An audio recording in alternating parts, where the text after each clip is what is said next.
자, 오늘 요한복음 1장 19절에서 34절의 말씀, 세례 요한의 증거, 이제 첫 번째 내용이 되겠습니다. 요한복음은 이 복음서를 받고 또한 이 복음서를 듣는 교회가 그리스도가 누구인가 하는 것을 깨닫고 고백하게 해서 그분을 찬송하게 하도록 하는 것이 요한복음의 기록 목적이라 할 수 있죠. 그래서 예수 그리스도께서 어떤 분이신가 하는 문제를 성경을 시작하는 그 부분에서부터 시작하고 있습니다. 그래서 그분에 대해서 바른 믿음으로 고백하도록 그렇게 예수님을 소개합니다. 또한 요한복음 서론은 요한복음 전체를 함축하고 있는데 그리스도에 대한 여러 면으로 증거를 통해서 그분이 누구신가, 또 그분은 어떤 분이시고 우리에게 어떻게 임재해서 우리 가운데 있는가를 잘 드러내려는 목적으로 기록되었다라고 말할 수 있습니다. 자, 오늘 세례 요한의 증거에 대한 그런 말씀입니다. 요한복음에서는 하나님의 말씀을 전하고 하나님의 생명으로 죽은 자를 살리시는 하나님의 아들 예수님께서 창조 이전부터 아버지와 함께 계셨고 창조의 세계에서 자신을 알리셨는데 모든 세상의 빛과 생명이라고 그렇게 자신을 증거합니다. 그리고 이스라엘 백성에게는 모세 제도를 통해서 자신을 증거하셨는데 바로 이분이 이 세상에 혈육을 입고 오셔서 그리스도임을 우리에게 드러내는 그런 내용이 요한복음에 기록되어 있죠. 예수님은 창조의 처음부터 계셨던 분이시고 우리의 구원을 위해서 육체로 임하셨습니다. 주님의 임재는 세상이 알 수 없는 새로운 방식으로 이 땅에 임했기 때문에 구약의 선지자인 세례 요한의 증거를 통해서 하나님의 아들을 믿고 구원과 생명을 얻도록 그렇게 증거되어집니다. 이 세례 요한의 증거가 매우 중요하기 때문에 복음서마다 다 그가 예수님을 증거한 내용들을 기록하고 있습니다. 특별히 요한복음 같은 경우는 예수님이 창조에 함께 하셨고 그리고 그는 빛으로 존재하셨고 아버지 품속에 계시다 오신 분이기 때문에 세상은 그를 알 방법이 없어요. 그가 어떤 분이신지 어떤 생명으로 우리에게 오셨는지 알지 못하기 때문에 이 세례 요한의 증거를 통해서 세상에 예수 그리스도가 누구이신가라는 것을 드러내는 것입니다. 그러니까 세례 요한의 증거는 매우 중요하다고 할 수 있어요. 그러니까 세례 요한이 어떻게 예수 그리스도를 증언했는가라는 것이 각 복음서의 특징처럼 그렇게 흘러갑니다. 그러니까 각 복음서마다 예수님을 다 증거했는데 이 마태, 마가, 누가, 요한 복음에 나오는 세례 요한의 예수 그리스도의 증거 내용들은 각각이 다르다라고 이렇게 증언되어 있습니다. 자, 오늘 본문에서 세례 요한이 자기 자신을 드러낸데 그 방법이 유대인들이 제사장들과 레위인을 보내서 세례 요한에게 질문하는 방식으로 이야기가 전개가 됩니다. 19절의 말씀을 보면 유대인들이 예루살렘에서 제사장들과 레위인들을 요한에게 보내어 내가 누구냐 물을 때 요한의 증언이 이러하니라 라고 말합니다. 요한복음 처음부터 세례 요한이 누군가 또 예수님이 누군가 하는 것을 증거하는 일에 집중하고 있습니다. 예수님이 어떤 분이셨는가를 전하고 증거하는 것이 요한복음의 중요한 내용이에요. 그래서 세례 요한은 누구냐? 예수님은 누구냐라는 것에 이 요한복음의 증거가 집중되어 있다고 볼 수 있죠. 20절의 말씀에 요한이 드러내어 말하고 숨기지 아니하니 드러내야 하는 말이 나는 그리스도가 아니라 한데 세례 요한의 대답은 핵심적인 것을 드러내고 말하고 숨기지 아니했는데 그가 확실하고 솔직하게 하는 말을 했는데 뭐라고 했는가 하면 그는 나는 아니라라는 것입니다. 나는 아니다. 그러니까 히라버의 헬라의 원어적 표현이 나는 아니다라는 것입니다. 거기에 강조를 두고 있어요. 나는 아니다라는 것에 강조를 두고 있는데 그가 분명하고 확실하게 드러난 말은 자신은 그리스도가 아니라고 분명하게 대답을 했다는 것입니다. 그래서 그는 그들이 다시금 그들에게 물어봅니다. 유대인들이 세례 요한에게 묻죠. 21절과 22절의 말씀 보면 또 묻되 그러면 누구냐? 너희가 누구냐? 내가 엘리야냐? 이르되 나는 아니라. 또 묻되 내가 선지자냐? 대답하되 아니라. 또 말하되 누구냐? 우리를 보낸 이들에게 대답하게 하라. 너는 내게 대하여 무엇이라 하느냐? 25절의 말씀 보면 또 물어 이르되 내가 만일 그리스도도 아니요 엘리야도 아니요 그 선지자도 아닐진데 어찌하여 세례를 베푸느냐? 라고 묻습니다. 이런 질문을 계속해서 하는 이유는 세례 요한이 세례를 주는 권위 때문에 그래요. 누구로부터 왔느냐는 거죠. 이게 하늘로부터 왔느냐, 땅으로부터 임했느냐, 내가 그 선지자의 예언을 따라서 행하는 그러한 것이냐, 아니면 너의 임의로 하는 것이냐, 그 권세와 권위에 대한 부분에 집중하기 때문에 그렇습니다. 어떤 권세로 일하는가를 알면은 그의 사역을 설명할 수가 있어요. 예수 그리스도는 어떤 권세를 일을 하셨습니까? 아버지 아들로부터, 그러니까 아버지의 품속에 독생하신 그 권세로 이 땅에 오셔서 일을 하셨다. 요한복음 그렇게 증거하거든요. 바로 그 증거가 예수 그리스도의 권세이고 예수 그리스도의 사역의 설명이라고 할 수 있죠.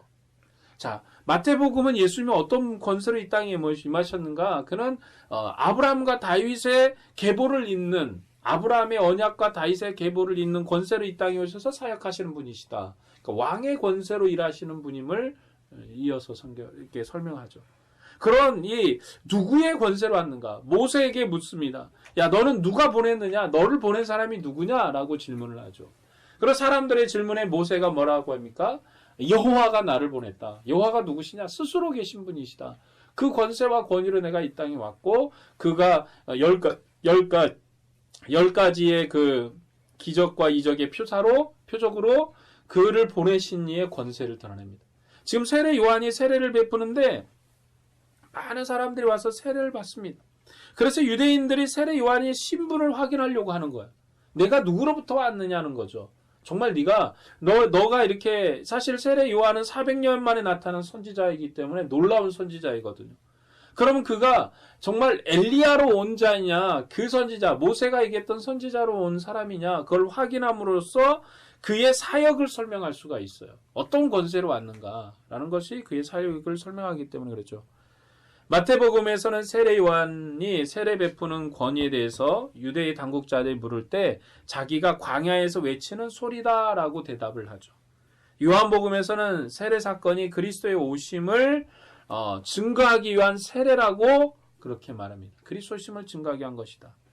그래서 세례 요한이 세례를 베푸는 사건은 그리스도의 오심과 관련이 있고 또 엘리야 선지자와 관계가 있기 때문에 유대인들이 그 권위가 어디서 오는지를 확인하고자 하는 것입니다. 그가 엘리야인지 그 선지자인지를 확인해서 답을 얻고자 하지만 세례 요한은 유대인들에게 말해주지 않습니다. 그러나 요한복음 문맥에서 세례 요한의 세례가 예수님의 오심과 관계 있음을 우리는 분명히 알 수 있죠. 이 세례 요한의 세례는 예수님의 오심과 관계가 있다. 이 사실에 대해서 본문 26절과 27절에 증거합니다. 요한이 대답하되 나는 물로 세례를 베풀거니와 너희 가운데 너희가 알지 못하는 한 사람이 있었으니 곧 내 뒤에 오시는 그이라. 나는 그의 신발끈을 풀기도 감당하지 못하겠노라 하더라. 31절에 나도 그를 알지 못하였으나 내가 와서 물로 세례를 베푸는 것은 그를 이스라엘에 나타내려 함이니라 하니라. 세례 요한도 메시아가 누구신지 몰랐다는 거예요. 그가 어떤 사람인지 어떤 인물인지 몰랐는데 내가 이것을 하는 것은 내 뒤에 오시는 이를 증거하려고 하는 것이다. 내가 뒤에 오시는 이. 31절의 말씀 보면 나도 그를 알지 못했는데 내가 와서 물로 세례를 베푸는 것은 그를 이스라엘에게 나타내려 함이라. 그러니까 이 예수님은 세례 요한, 예수님은 사실 엄밀하게 얘기하면 누군지 잘 모르는 거예요. 예수님 누구냐. 이제 마태의 설명은 그는 아버지 품속에 계셨고 아버지 함께 계시다 나오셨고 아버지라고 말미암았다라고 그는 창조의 근본이시고 창조를 하고 오셨는데 사람들이 본래 이걸 알지 못했다. 요한도 알지 못한 거. 오늘 이 요한 사도도 알지 못한 거를 성령이 깨닫게 하시고 알게 하시고 그도 여러 증거를 통해서 믿음으로 고백한 거지. 어떻게 보면 이 요한복음 1장은 요한의 믿음의 고백이에요. 요한이 그가 성령 안에서 깨닫고 믿음으로 본 바를 고백한 거죠. 사실 요한이 아버지 품속에 계신 창조의 근본을 본 건 아니잖아요. 그러니까 모세도 창조의 사역을 기록했지만 그 모세의 믿음의 고백이지, 모세가 왜냐하면 하나님을 아는 그 믿음, 하나님을 깨닫는 그 믿음으로 고백한 거거든요. 주님이 알려주신 그 믿음의 지혜로 안바를 창세기를 기록한 거예요. 6일 창조를. 7일 창조를 기록을 했는데 7일 창조를 기록했는데 이 요한복음 1장에 나오는 이 내용도 사실은 요한이 보았느냐? 보지 못했어요. 요한이 그 사실을 처음부터 알고 있었느냐? 그는 예수를 통해서 증거를 받았거든요. 그분이 그 속에 계시다는 걸. 그런데 예수님은 자신이 아버지로부터 나왔는데 그걸 증명할 방법이 없어요. 어떻게 증명을 하겠습니까? 사람들에게 보여줄 수 있는 게 아니에요. 그런데 세례 요한이 이 사실을 증거하는 사람이에요. 세례 요한이 내가 이렇게 하러 왔다. 먼저 세례 요한이 세례를 베풀고 세례 요한이 역사를 이룹니다. 그런데 그는 메시아를 몰라요. 메시아를 만난 적도 없고, 오늘 이 요한복음 표현은 그렇습니다. 만난 적도 없고 그가 누군지를 몰랐다라고 표현하는 겁니다. 자, 유대인들이 세례 사건을 메시아의 오심과 관계 있다고 이해하는 것 같습니다. 그리고 그 내용은 에스겔서 36장의 말씀과 관련이 있는데, 에스겔서 36장 23절에서 27절의 말씀을 좀 읽어드리면, 여러 나라 가운데서 더럽혀진 이름 곧 너희가 그들 가운데서 더럽힌 나의 큰 이름을 내가 거룩하게 할지라. 내가 그들의 눈앞에서 너희로 말미암아 나의 거룩함을 나타내리니 내가 여호와인 줄 여러 나라 사람이 알리라. 주 여호와의 말씀이니라. 내가 너희 여러 나라 가운데서 인도하여 내고 여러 민족 가운데서 모아 데리고 고국 땅에 들어가서 맑은 물을 너희에게 뿌려서 너희로 정결하게 하되 곧 너희 모든 더러운 것에서와 모든 우상 숭배에서 너희를 정결하게 할 것이며 또 새 영을 너희 속에 두고 새 마음을 너희에게 주되 너희 육신에서 굳은 마음을 제거하고 부드러운 마음을 줄 것이며 또 내 영을 너희 속에 두어 너희로 내 율례를 행하게 하리니 너희가 내 규례를 지켜 행할지라. 에스겔이 이제 하나님께서 이스라엘 백성을 바벨론에서 이제 돌아가게 하는데 새로운 다윗왕을 주겠다라는 것입니다. 에스겔서 그 내용들이. 그래서 그 새로운 다윗왕이 그들을 물로 씻기고 그리고 하나님의 영을 그 마음에 두겠다라는 거죠. 여러분, 그게 뭐냐면 온 민족을 정결하게 하고 온 민족을 주의 영을 주겠다는 거예요. 주의 영. 사실 모세가 하나님으로부터 큰 은혜를 얻어서 성령의 충만함을 받아서 하나님의 백성을 인도할 때 장막에서 주의 영을 받아서 예언하고 기도하는 역사가 일어났어요. 그때 장로들이 금지시키려고 할 때 모세가 모든 백성이 이 영을 받았으면 좋겠다. 그런데 이 모세의 시대 때는 모든 사람에게 영을 주는 시대가 아니거든요. 그런데 이 타락한 민족, 타락해서 바벨론의 포로로 잡혀가서 멸망한 이스라엘에게, 그리고 그들이 이제 포로로서 풀려나서 돌아올 때 하나님은 그들을 물로 씻겨서 정결하게 해요. 물로 씻는다는 건 정결 의식이거든요. 제사장들이 문제가 있는 그 식기들은 물로 씻겨서, 태울 수 없는 것은 물로 씻어서 정결하게 해서 다시 사용했거든요. 그리고 사람을 씻어서 정결하게 했습니다. 그런 것처럼 정결하게 해서 하나님이 그들을 다시 세우고, 그럴 뿐만 아니라 이제는 하나님의 영을 그 마음에 두어서 하나님의 법을 지키게 하겠다는 거예요. 왜냐하면 이전에 하나님이 그들과의 관계가 하나님의 영을 모든 백성에 부어준 관계가 아니었기 때문에 그들은 그 안에서 외식이 가능했고 그 안에서 스스로가 하나님을 버리는 일들이 가능했다는 거예요. 이제는 그러지 못하도록 하나님의 영을 그 마음에 부어버리고 하나님의 법을 따르게 하겠다는 것이에요. 이것이 바로 새로운 세례 사건을 말씀하기 때문에 이 사건을 그리스도의 오심과 관계되어서 이해하고 있었습니다. 그래서 세례 요한이 400년 만에 나타났는데 그가 세례 사역을 한다는 거죠. 물로 사람을 요단강에서 씻는 사역을 하니까 이 에스겔서 36장과 이스라엘 백성이 아는 바가 매치가 된 거예요. 아, 뭔가 새로운 역사가 일어나구나. 여러분, 그 구약에 많은 선지자들이 있었지만 물로 씻어 정결하게 하는 선지자는 세례 요한이 처음이었거든요. 그러니까 모세가 시내산에서 하나님을 대면하게 할 때 이스라엘 백성으로 너희가 씻어서 정결하게 하라 명령을 했습니다. 그걸 세례 사건으로 보거든요. 정결하게 해서 하나님을 만날 수 있도록. 그런데 구약의 선지자들 중에 씻어서 정결하게 한 선지자가 누구였느냐 하는 거죠. 씻어서 정결하게 한 선지자. 근데 세례 요한이 어쩌면 성경에 등장하는 씻어서 정결하게 하는 선지자. 모세 다음에 나타나는 씻어서 정결하는 선지자가 나타난 거예요. 그렇기 때문에 에스겔서 36장 이미 그 예언도 있었거든요. 바벨론 포로에서 잡혀서 돌아올 것이고 그들이 이제 새로운 다윗 왕이 나타나서 그들을 씻길 것이고 새 영을 부어줄 것이다 라는 것에 대한 이 말씀을 이스라엘의 유대인들의 그 제사장과 바리새인들 그리고 서기관들이 잘 알고 있었기 때문에 이 사건이 이 세례 요한의 사건과 매치가 된 거예요. 그래서 질문하러 간 거예요. 네가 과연 어떤 능력으로 일을 하느냐? 무슨 권세로 일을 하느냐? 우리에게 말해달라. 네가 엘리야냐? 네가 모세에게 얘기한 그 선지자냐? 라는 것이죠. 자, 그들이 질문한 것 중에 그 선지자에 대한 부분을 우리가 설명하려고 하는데 신명기 18장에 보면 모세가 언약 갱신적 증표로 그 선지자의 출현에 대해서 이야기를 합니다. 신명기 18장 15절에 이렇게 기록이 되어 있죠. 내 하나님 여호와께서 너희 가운데 내 형제 중에서 너를 위하여 나와 같은 선지자 하나를 일으키시리니 너희는 그의 말을 들을지니라. 이스라엘 백성 중에 수많은 선지자가 있었지만 모세와 같은 선지자가 오면 모세가 이스라엘 백성을 구원해서 시내산 앞에서 그들을 세례시키고 하나님 백성으로 삼았던 것처럼 이제 이방의 권세에서 자기 백성을 구원하여 내고 그들을 새롭게 씻어서 하나님의 나라 백성으로 삼으실 그 선지자를 기대하고 있겠었기 때문에 세례 요한에게 가서 그 선지자냐라고 물은 거예요. 그 선지자냐 네가. 근데 세례 요한의 대답은 아니다라는 거죠. 자, 유대인의 질문 중에 내가 엘리야냐라는 질문이 있습니다.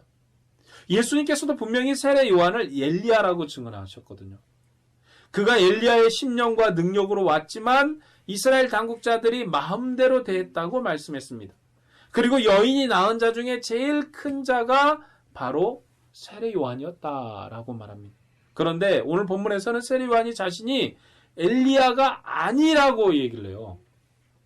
사람들, 이 바리새인과 서기관들이 찾아와서 제사장들이 찾아와서 질문하기를 네가 엘리야냐라고 질문하니까 세례 요한의 대답이 나 엘리야 맞아. 오케이 했으면은 딱 정리가 될 텐데 세례 요한이 자신을 엘리야가 아니라고 증거하는 데 있어서 우리에게 조금 어려움이 있습니다.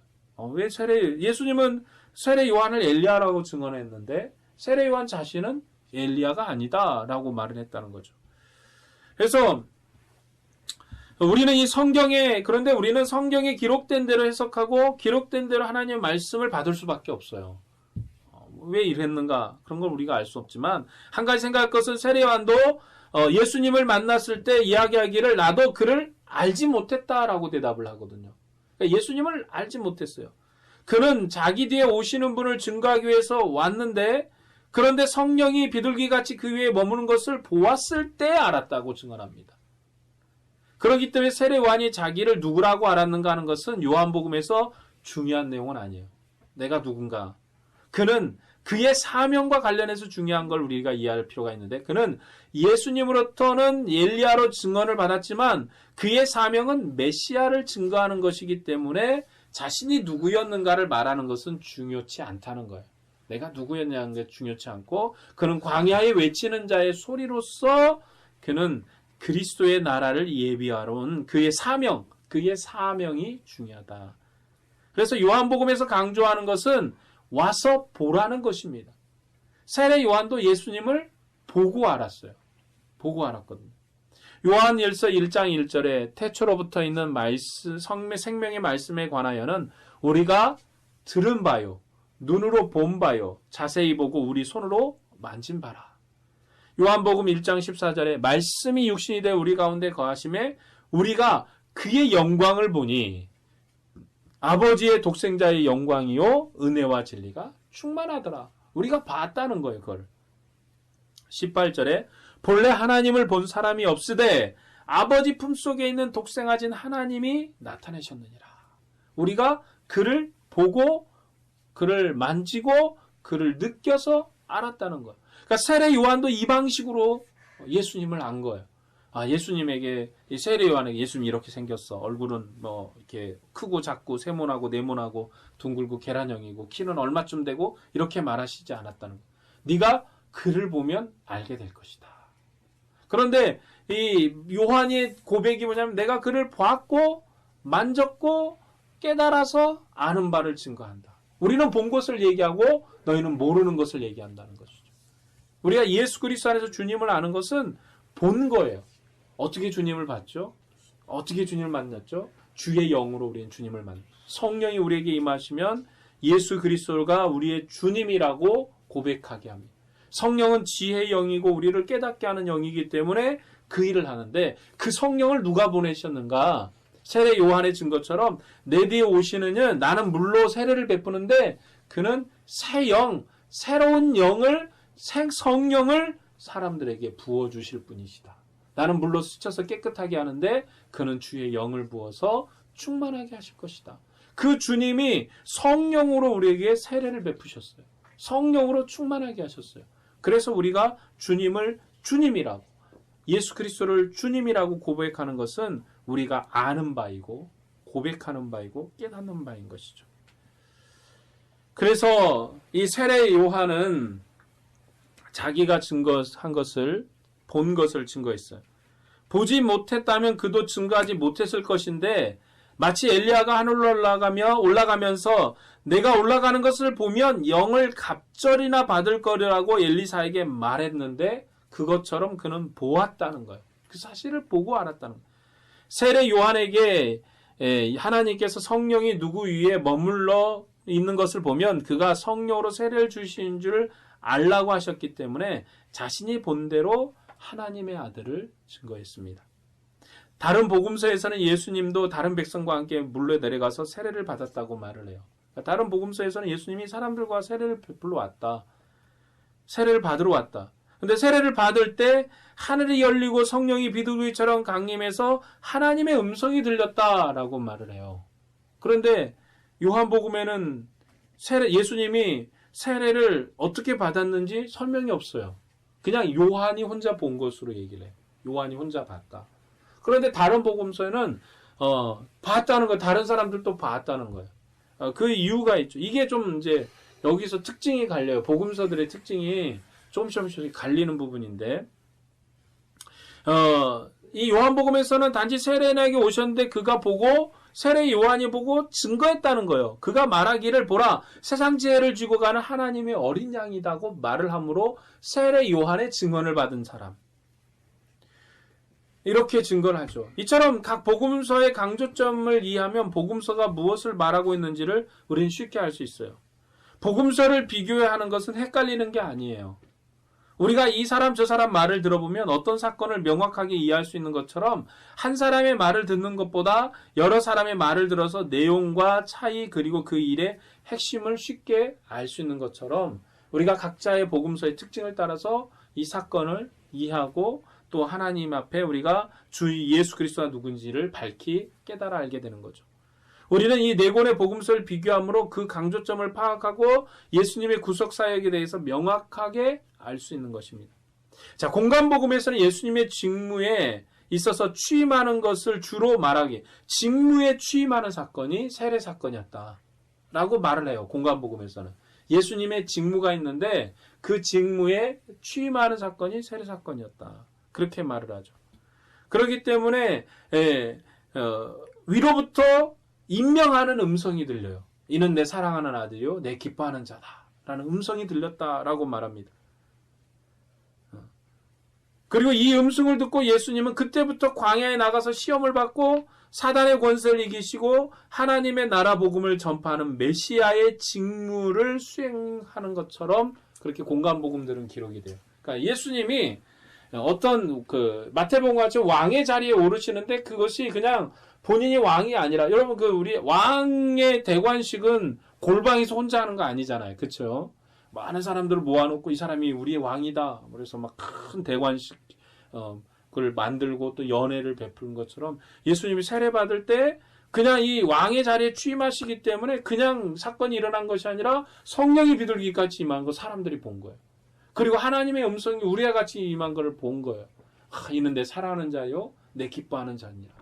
너희는 저의 음성을 들을지어다. 너희는 저의 명령을 받을지어다. 라고 하는 이 왕의 권세로 임재하고, 그래서 왕이시기 때문에 그 성령이 임하면서 자신의 직무 수행을 위해서 자신의 권세가 얼마나 탁월하는지 사단의 권세와 싸워서 이김으로써 메시아의 직무를 시작하시는 분, 이렇게 설명을 해요. 그래서 공간복음에서는 그분의 그 직무의 취임에 대한 부분들을 얘기하기 때문에 굉장히 그의 직무가 비공개적이 아닌 공개적인 그런 하나님의 음성과 성령의 임재가 임했음을 증거합니다. 그렇게 해서 이제 예수 그리스도께서 메시아의 직무가 가능하게 수행하죠. 그래서 백성들이 예수님께서 성령이 임하는 것을 보았고 그 음성을 들었다고 그렇게 복음서들은 기록을 합니다. 이 왕의 자리에 취임하는 그런 것과 관련이 있기 때문에 권세의 아들로서 왕의 보좌에 앉는 모양을 증거한 거죠. 그런데 요한복음에서는 하나님과 예수님 사이에 일어난 성령의 임재 사건을 기록하지 않습니다. 세례 요한이 보았다고 기록하면서 그도 그 자신을 몰랐는데 그가 와서 이야기할 때 내가 그를 알았다 라고 증거합니다. 그러니까 세례 요한에게 있어서는 예수님의 권세가 왕의 자리에 임재해서 일함의 권세가 아니라 이미 그는 처음부터 권세가 있는 분이셔요. 그러니까 세례 요한복음의 증거는 그렇다는 거예요. 그는 이미 창조의 근본에 계실 때부터 권세가 있으셨어요. 그는 성령과 머물러 계신 창조의 근본이시고 아버지 품속에 계시고 아버지의 뜻을 알고 있는 그분으로 오셨기 때문에 세례 요한의 세례를 베풀 때 성령이 비둘기같이 임하고 하늘의 음성이 있고 이런 것은 중요치 않다는 거예요. 그게 없어도 이미 그는 하나님의 근본이요 창조의 근본이요 그는 아버지 품속에 계신 분이기 때문에 그 권세와 권위가 아버지의 안에 있음으로부터 시작되는 권세로 얘기를 하기 때문에 이 사건을 얘기할 필요가 없는 거예요. 그래서 이 요한복음에서는 세례 요한이 세례 베풀 때 하나님의 영이 임재한 것에 대해서 얘기하지 않습니다.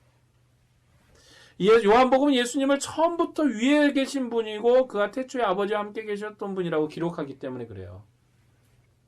바로 이 예수님이 그가 지은 세상의 빛과 생명으로 충만하게 거하게 하시기 위해서 오셨고 자기 백성 중에 함께 임하셨기 때문에 이 생명의 말씀을 아버지와 동일시켜 얘기하기 때문에 그런 얘기들이 빠지는 거죠. 세례 요한은 그분을 모를 수밖에 없었어요. 왜냐? 아버지 품속에 계신 분이기 때문에 알 수가 없는 거죠. 그래서 하나님 말씀하셔서 성령이 누구에게 머문 것을 보거든 그가 성령으로 세례를 주신 분이라고 그렇게 알려주신 거예요. 다른 복음서에서도 그가 물과 성령으로 세례 베푸시는 분이라고 말하고 있지만 예수님께서 행하시는 성령 세례의 의미는 각 복음서들이 다르게 기록하고 있다는 거예요. 마태복음에서는 그가 부활하신 뒤로 세례를 주라고 하는데 아버지와 아들과 성령의 이름으로 세례를 베풀라고 말씀하시죠. 근데 마태는 부활의 권세로 온 세상에 믿지 않는 백성을 주님의 나라의 백성으로 호족시키는 권세로서의 세례를 얘기를 해요. 그러니까 지금 아버지와 아들과 성령의 이름으로 세례 베푸는 이 마태복음의 권세는 이제 그 세례가 베풀어지면 주의 나라의 호적이 되는 거예요. 그런 권세로 얘기를 하죠. 누가복음에서는 예수님께서 하늘로 가시면 그 위로부터 능력의 영을 보내셔서 세례하겠다는 의미로 말합니다. 그래서 예수님께서 위로 가셔서 성령을 보내시면서 그 성령의 세례를 받는 자들이 땅끝까지 증인이 되는 능력의 세례가 누가복음의 성령 세례예요. 그 성령을 받으면 증인으로 사는 자들, 주의 복음을 증거하는 자로 사는 증인의 복음이죠. 증인으로 사는 거예요. 그래서 성령 세례를 통해서 죄사함과 회개가 땅끝까지 전파되는 것이다 라고 말합니다. 그렇기 때문에 누가복음의 연속적인 성경인 사도행전에서는 오순절에 성령이 임하시고 이 복음이 땅끝까지 증거되는 새로운 시대가 열린 것을 말씀하죠. 그러니까 이 누가복음과 이 사도행전은 어떻게 보면 누가복음 1권, 사도행전이 누가복음 2권 이런 식의 연결이 돼 있어요. 그러니까 누가복음에 성령이 임하시는데 그 성령은 어떤 성령인가? 증거의 성령이에요. 증거의 성령. 아버지와 아들의 말씀을 땅끝까지 증거해서 구원 얻게 하는 그러한 능력이죠. 그래서 이 아들의 성령인 세례로 성령 받은 자는 증인으로 사는 거예요. 그래서 세례에 이 성령이 임하고 나서 베드로가 벌떡 일어나서 주의 복음 증거하잖아요. 사도 바울이 다메섹에서 주님을 만나고 주의 영의 충만함을 받고 증인의 삶을 사는 거예요. 그러니까 이 성령을 누가복음의 그 형태는 성령을 만나면 증인의 복음으로 사는 거예요. 증인인 자로 사는 거예요. 그리스도의 복음을 증거하는. 그런데 이 요한복음에서는 그런 방식으로 말하지 않고 예수님은 두려워 떠는 제자들에게 나타나서 숨을 내쉬면서 너희가 성령을 받으라 내 죄를 사하면 살이라 말씀합니다.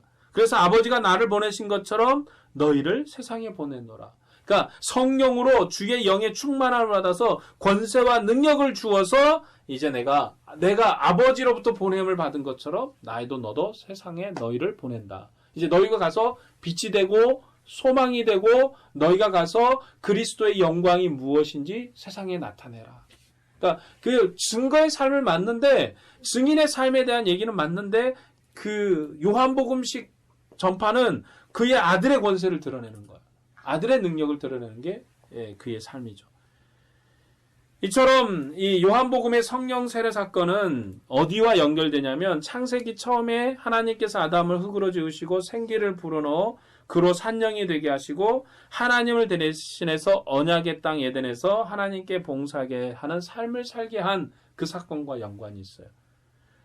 우리가 예수 그리스도를 창조의 처음부터 계신 분이라고 말하는데 그가 고난을 받으시고 이제는 새로운 새 창조의 주가 되셔서 창세전에 아버지와 함께 계셨던 영광을 제자들에게 주신다. 그 영광의 생명의 그리고 또한 영원한 생명의 교제를 주셔서 아버지와 아들이 친히 그 안에서 함께하게 하시고 그런 의미로 성령의 세례를 베푸시는데 예수님은 새로운 생명을 주시는 분으로서 성령의 세례를 베푸셔요. 마치 아담에게 코에 호흡을 불어넣었더니 새로운 생명이 됐거든요. 그런 것처럼 우리는 사실 죽은 영이에요. 아들이 없는 자는 죽은 자거든요. 그런 우리에게 성령을 베푸셔서 새 생명에 호흡을 하게 하시고 새로운 권세로 주님을 고백하게 하는 영을 불어넣으셨다. 이게 요한복음의 생명의 원리입니다. 성령 세례의 역사죠. 그러니까 내 뒤에 오시는 이는 나는 물로 씻혀서 정결하게 하지만 세례 요한의 고백이 정결하게 하지만 내 뒤에 오시는 이는 뭘 해요? 성령으로 세례를 베푸신다. 왜? 죽어버려 멸망한 자들, 아버지가 없는 자들, 그리고 이미 그들이 살아있다고 말하지만 바벨론 포로로 돌아와서 여전히 죽음과 이방의 앞자리에서 생명 없이 주님 앞에 호흡하는 자들에게 그들에게 성령을 부어서 이제는 새로운 창조의 역사로 주님을 대면하고 새 생명으로 사는 새로운 아담의 창조를 이루실 그 주님이 우리에게 오셔서 새로운 성령으로 세례를 베푸실 것이다. 그렇기 때문에 세례 요한의 권세와 아들의 권세는 그거를 비교 자체가 의미가 없는 거예요. 세례 요한은 씻어서 정결하게 하는 사이의 사명을 감당했다면 아들 예수 그리스도를 증거한 이 예수님은 성령으로 새로운 생명을 창조하시는 분이에요. 그래서 마태복음에서는 불과 성령으로 세례를 베풀 것이라는 것은 불과 성령을 연결시켜서 주님의 구원과 심판을 연결시켜서 얘기를 해요. 그러니까 주님은 구원주이고 심판의 주님의 의미의 성령 세례라면 요한복음에서는 새로운 창조주로서의 성령 세례를 말씀합니다. 성령의 세례에 대해서. 그렇기 때문에 성령이 거하는 분이시죠. 주님은 성령이 머물러 계신 분이시죠. 성령이 거하는 분입니다. 그는 창조부터 아버지와 함께 계신 분이라고 볼 수 있고 그는 혈육을 입고 자기 백성 중에 함께 계셔서도 항상 성령이 머물러 계신 분입니다. 그래서 항상 아버지와 함께 계신 분이고 바로 그분이 생명의 권세를 가지시고 계신 분이시고 이 아들은 자기에게 있는 권세로 새로운 생명의 영을 주시는 분이십니다. 그런 주님이 우리에게 임재했다. 이것은 요한의 증거를 받아서 이 땅에 오신 예수 그리스도에 대한 증인에 대한 것이죠. 자, 요한복음은 예수님을 성령과 함께 계신 분이며 성령이 머물러 계신 분이라고 증거합니다. 그래서 그는 자신과 함께하는 성령을 자기 백성에게 부어서 창세의 처음 영인 생령처럼 새로운 창조를 이루실 분이라고 증거하죠. 그런데 그 권세와 역사가 이전의 역사와는 달라서 그는 죄와 사망을 이기신 권세를 자기 백성에게 선물하시는 분이십니다. 오늘 우리는 이 성령으로 충만함을 받았습니다. 그 영으로 말미암아 하나님을 아버지라고 부르는 새로운 창조의 시대를 누리게 된 것입니다. 이것이 요한복음에서 설명하는 성령 세례이고 그리고 요한이 증거한 바입니다. 예수님은 자기 백성에게 이 성령으로 세례를 베푸시는 분이시고 이 성령의 세례를 받은 자는 하늘의 권세로 새롭게 창조된 피조물로 주님을 대면하고 주님의 사역을 감당하는 것입니다. 그러나 세상에 누구도 예수님을 아는 자가 없어요. 왜 세상에 예수님을 아는 자가 없느냐? 세상이 예수님이 누구인지를 알 수가 없다는 거죠. 왜냐? 성령이 임하는 것을 보았을 때, 세례 요한도 성령이 임하는 것을 보았을 때 아들이 누군 걸 알았거든요. 그런 것처럼 세상은 예수님 누군지 알지 못하여 그분을 만나본 적이 없기 때문에 그가 누구인지를 모르는 거죠. 왜 우리가 전도를 하면 세상이 예수님을 모를까? 그것은 주님을 만나본 적이 없기 때문에 그래요. 교회 안에서도 주님을 모르는 사람이 있어요. 그는 주님을 만나본 적이 없습니다. 그래서 주님을 모르는 거죠. 세상은 주님이 누구인지 알지 못합니다. 그분을 만난 적이 없기 때문에 그래요. 그가 누구인지 모르는 거죠. 그래서 이 주님을 아는 자들이 주님을 증거해야 되는 거예요. 증거하는데 바른 믿음의 고백을 가지고 해야 되는 것입니다. 우리는 요한복음의 내용처럼 세상으로 주님을 창조의 근본이며 성령을 주시는 주님으로 고백되어지도록 우리가 증거해야 돼요. 우리가 복음의 말씀을 듣고 우리가 주님의 음성을 듣고 우리 주님이 누구냐? 창조의 근본이시구나. 생명이 주시구나. 생명으로 우리에게 충만하게 하시는 주님이시구나 라는 것을 우리가 고백하게끔 돼야 되고 그렇게 고백되어야 되는 거죠. 우리는 이 땅에 살아가죠. 예수님을 모르는 자들이나 우리의 모습은 다 똑같습니다. 삶의 모습도 다 똑같아요. 그들의 삶이나 우리의 삶이 뭐가 다르겠는가. 그러나 분명하게 다른 건 한 가지가 있는데 우리는 믿는 자들은 아들의 생명이 있고 믿지 않는 자들에게는 아들의 생명이 없다는 거예요. 믿지 않는 자는 땅에 속했고 믿는 사람은 하늘에 속해서 하늘의 소망을 가지고 살아갑니다. 그리고 우리는 생명의 교제를 갖고 계시죠. 이 땅의 악한 영 사단과 마귀의 무리들은 우리를 고난에게 빠지게 해서 넘어뜨리려고 합니다. 그래서 악한 시험을 우리에게 주죠. 이 시대에 우리가 주님의 힘과 능력으로 이 시험을 이기고 우리는 이 생명의 말씀을 증거해야 돼요. 전도의 사명, 복음을 전하는 자의 사명은 오늘 우리 이 시대에 부여받은 생명의 사명이죠. 우리가 왜 전도해야 되느냐? 요한복음에 말하는 전도는 아들의 생명을 전하는 거예요. 우리의 전함을 통해서 그들은 예수님을 만나게 될 거예요. 주님을 만나면 예수님을 주라고 고백할 것입니다. 그 안에도 생명의 역사가 임하게 될 것이고 생명의 능력이 나타날 거예요. 요한은 이 생명을 전하려고 요한복음을 기록한 거예요. 요한복음을 읽는 자는 이 생명을 만나는 거예요. 그리고 이 요한복음을 읽는 자는 이 생명을 만남으로 이 생명으로 주님을 고백하게 되어질 줄로 믿습니다. 오늘도 이 생명이 우리 안에 있음을 깨닫고 이 생명으로 주님을 고백하는 우리가 되기를 주의 이름으로 축복합니다. 기도하겠습니다.